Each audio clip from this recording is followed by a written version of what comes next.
Selamat sore, Assalamualaikum warahmatullahi wabarakatuh. Shalom, Om Swastiastu, Namo Buddhaya, salam kebajikan. Yang saya hormati Pak Nurul, Deputi apa sekarang Pak Nurul?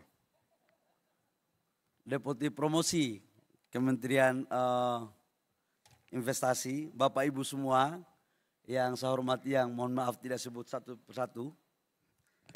Pertama, saya ucapkan selamat atas terselenggaranya acara ini. Dulu waktu saya Menteri Investasi, kegiatan ini tidak ditangani oleh Kementerian Investasi. Masih di Menko dulu. Dan sekarang dilakukan oleh Kementerian Investasi. Dan itu cita-cita lama saya yang gak pernah terwujud. Karena itu saya berikan apresiasi kepada Menteri Investasi sekarang, yang jauh lebih baik daripada saya untuk membuat acara ini. Tapi saya melihat hari ini kalau kita bicara tentang energi baru terbarukan, transisi energi, 90% regulasi dan roadmap menuju ke sana kelihatannya ada di Kementerian SDM yang secara kebetulan menterinya saya sekarang. Jadi saya ternyata Pak Nurul tidak ditakdirkan untuk membuat acara ini, tapi saya ditakdirkan untuk mewarnai isi, substansi daripada acara ini. Karena itu izinkan saya untuk mencoba sharing dengan teman-teman pelaku terkait dengan apa yang akan Indonesia lakukan ke depan. Kita mengerti betul bahwa kondisi global secara geopolitik dan geoekonomi sekarang dalam kondisi yang tidak menentu. Perang mudah-mudahan kita doakan segera selesai di Timur Tengah. Itu perang agresi militer.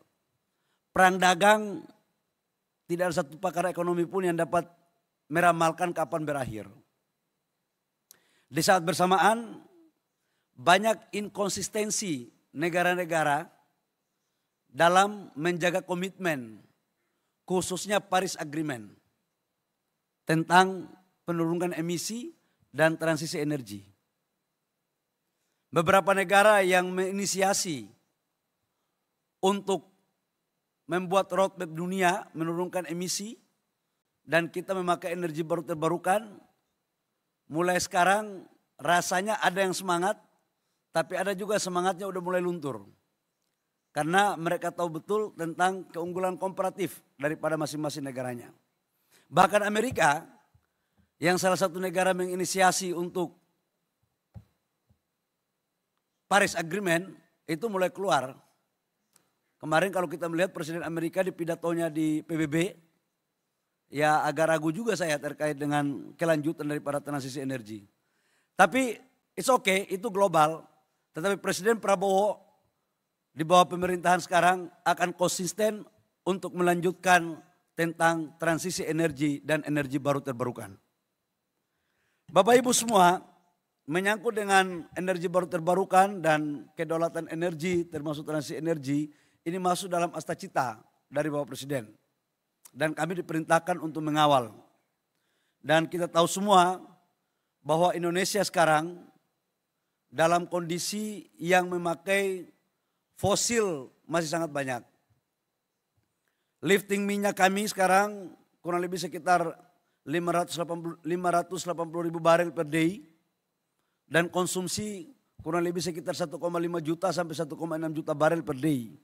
Jadi kita masih impor 1 juta barel per day.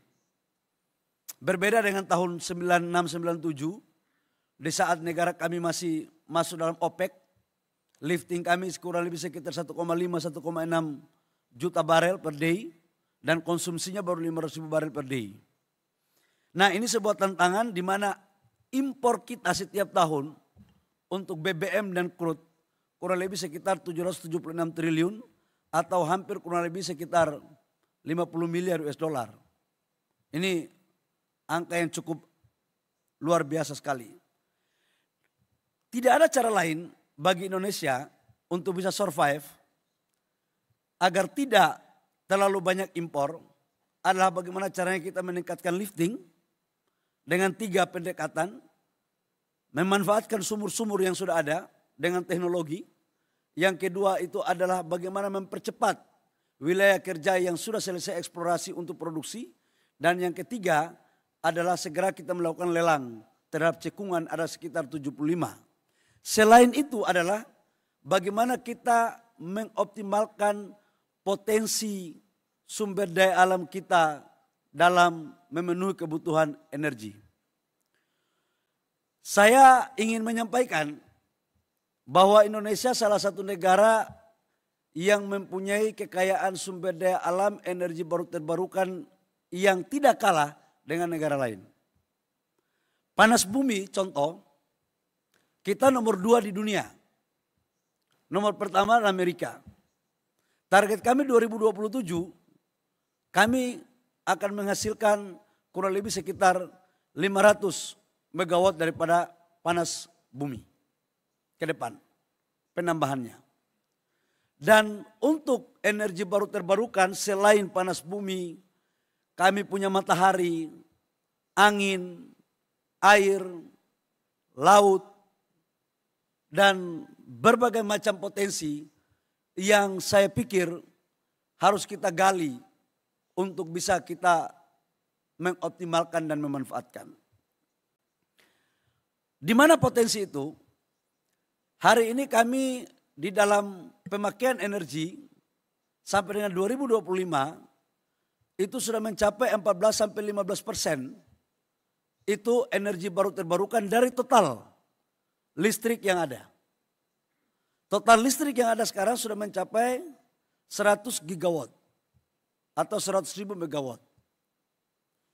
Nah, ke depan RUPTL tahun 2025 sampai dengan 2034 kita mengalokasikan 69,5 gigawatt untuk energi baru terbarukan. Dan saya pikir teman-teman negara sahabat atau investor dari luar tidak perlu meragukan konsistensi Indonesia dalam mendorong energi baru terbarukan. Dan ini RUPTL kita sudah sahkan. Silakan sekarang ikut mengambil bagian. Kita mengundang investor untuk masuk. Kita mendorong karena energi baru terbarukan ini lokasinya di daerah-daerah yang memang jaringannya belum ada. Salah satu problemnya itu adalah jaringan listriknya.